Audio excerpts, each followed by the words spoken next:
काल रात्री 8:30च्या सुमारास 112 क्रमांकावर कॉल आला होता की करंजाडेमध्ये सेक्टर 5 या ठिकाणी एका निर्जन ठिकाणी एका व्यक्तीला कोणीतरी डोक्यात दगड घालून ठार मारलेला आहे.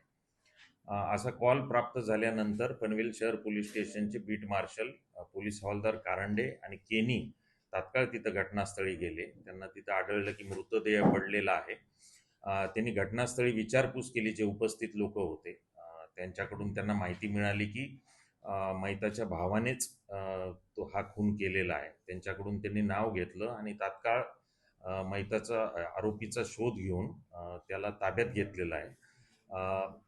त्या आरोपीकडं विचारपूस केली असता असं निष्पन्न झालं की यातील आरोपी आणि मयत हे सख्खे भाऊ आहेत.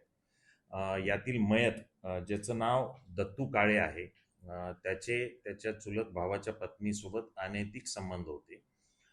या रागापोटी किंवा याबद्दल त्यांचे वारंवार कुटुंबामध्ये वाद व्हायचे.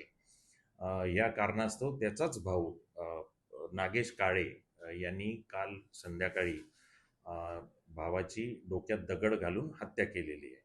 या संदर्भात पनवेल शहर पोलिसांनी खुनाचा गुन्हा दाखल केलेला आहे. आरोपीला अटक करण्यात आलेली आहे आणि या गुन्ह्याचा तपास पोलीस निरीक्षक पटेल करत आहेत आणि आज आरोपीला न्यायालयात पोलीस कस्टडी रिमांडसाठी हजर करण्यात येणार.